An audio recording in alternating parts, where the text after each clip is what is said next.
C'est sous une fine pluie, qui imposait tout de même l'usage d'un parapluie, que Paul Atanga-Ndji a fait son entrée à Yagua. Le ministre de l'administration territoriale et la délégation qui l'accompagne ont immédiatement pris la direction de la salle de conférence de la préfecture de Yagua. Premier constat, les 50 camions transportant les dons du chef de l'État Paul Biya sont arrivés à bon port. Quand je vois tous ces camions devant la préfecture ce jour, malgré la pluie et les intempéries, les forces de défense et de sécurité, surtout ceux qui ont été chargés de convoyer ces camions, ils ont fait un très bon travail et nous devons leur témoigner notre profonde gratitude. Deuxième constat et pas des moindres, une accalmie se dessine progressivement sur le front des inondations à Yagua. Malgré tout, la vigilance et la mobilisation ne faiblissent pas. À ce jour, et en un temps record, le chef de l'État a débloqué près de 1,9 milliard de francs CFA pour faire face aux urgences de ces inondations. D'autre part, les maires d'arrondissement dont les populations sont impactées par cette catastrophe naturelle vont recevoir une dotation de 500 millions de francs CFA. Le pire semble être passé, mais la situation impose des mesures préventives et avant-gardistes. Prescription du chef de l'État, Paul Biya.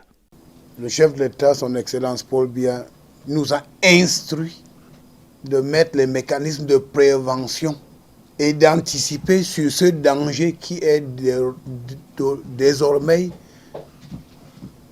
inévitable. Au programme de la journée de ce samedi, visite des sites de recasement et distribution publique de l'assistance d'urgence décidée par le président de la République, Paul Biya.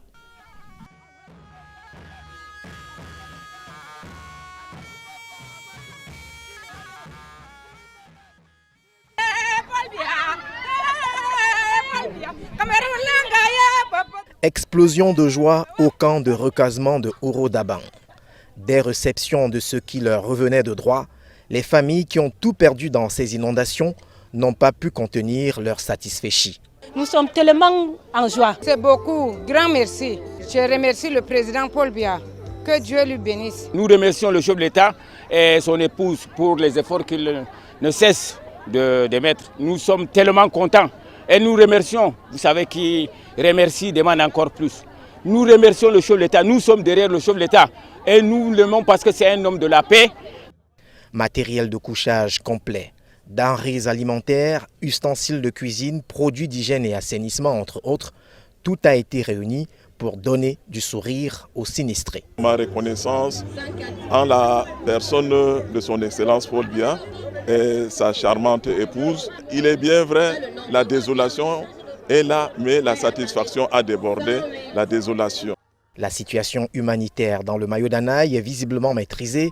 L'aide d'urgence décidée par le président de la République vient de mettre les uns et les autres à l'abri de la précarité. Il faut à présent envisager des abris sûrs, loin des zones inconstructibles et potentiellement inondables. Nous parlons globalement du changement climatique. Il y a la variation de la météo également qui provoque les inondations. Donc avec les données que nous avons sur les bulletins climatiques, nous avons déjà anticipé. Nous avions envoyé des équipes ici il y a un mois. Le gouverneur était sur le terrain. Et si la situation est sur contrôle et contenue, c'est parce que c'est grâce à ces mesures d'anticipation qui ont permis, n'est-ce pas, de localiser, n'est-ce pas, de situer ou de localiser les sinistrés. Et aujourd'hui, maintenant, ils peuvent recevoir les dons sans grand risque. Je pense que le message est clair. Nous allons exécuter à la lettre d'été aux directives du chef de l'État, anticiper sur les inondations, prendre les mesures préventives, éduquer les populations d'éviter les zones à risque. C'est aussi cela, la protection civile.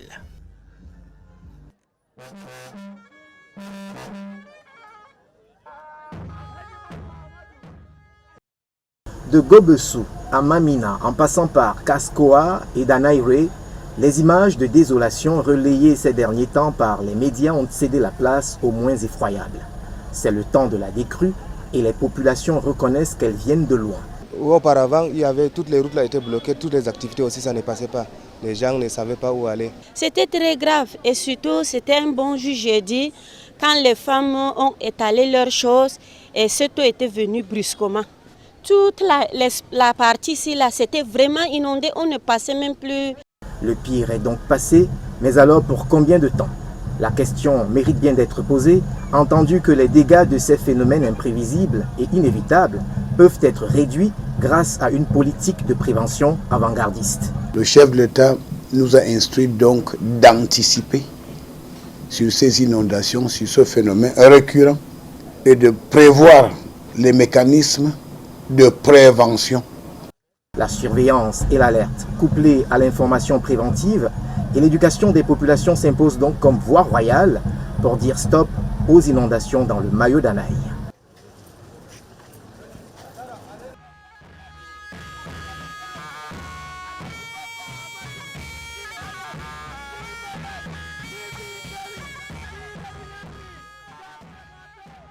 Les 3180 sinistrés regroupés à Guirvidic ont la particularité d'être des déplacés de Pousse et de Maga.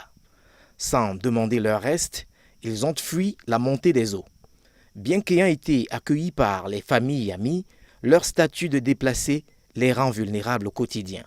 L'assistance d'urgence décidée par le chef de l'État Paul Biya arrive donc à point nommé. Pour les uns et les autres, dire merci n'est pas assez. Je suis très content parce que actuellement là, je dors là à même le sol. Grâce à ce matin-là, je dis grandement merci au président de la République qui m'a remis ce don-là. Premièrement, d'abord, je remercie Dieu. Après, je remercie aussi son Excellence Paul Biya. Je remercie aussi tous les membres du gouvernement parce qu'ils nous ont vraiment aidés. Matériel de couchage complet, ustensiles de cuisine, produits d'hygiène et assainissement, denrées alimentaires entre autres, une réalité et non une vue de l'esprit. C'est des kits consistants et puis ça va beaucoup aider la population sinistrée. Jusqu'à date, nous avons enregistré 7 décès et 18 blessés. Bon, la situation est évolutive parce que nous ne sommes pas encore à l'abri des inondations. À Yagua, tout comme à Guirvidic, le message de compassion du couple présidentiel a été transmis aux sinistrés. Nous étions à Yagua hier, nous sommes à Maga aujourd'hui. C'est une preuve, une fois de plus, une preuve tangible que le président Paul Biya est toujours, n'est-ce pas, près de ceux qui sont dans une situation de détresse. Chaque catastrophe naturelle est porteuse d'un retour d'expérience. Yagua, Maga et Pousse permettront à coup sûr d'améliorer la gestion et la prévention des inondations dans les localités à risque. La protection civile a donc du grain à moudre.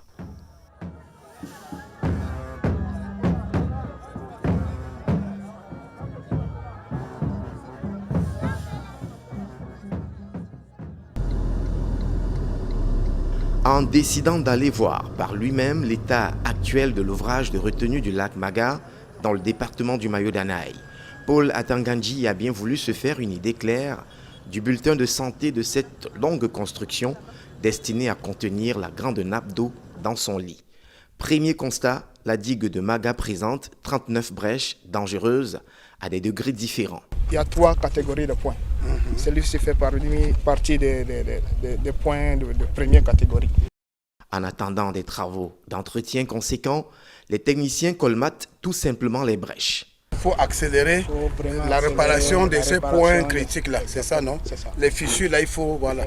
Donc ça va dans le sens que le chef de l'État a demandé. Il faut identifier donc les points de fissures, il faut les réparer pour éviter les inondations.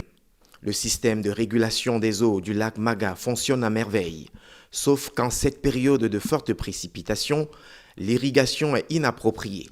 En outre, les eaux du Logon menacent de s'y déverser. Il s'agit de la digue sur la berge du Logon, entre Bégué et le village Pousse où on a vécu le déversement des eaux.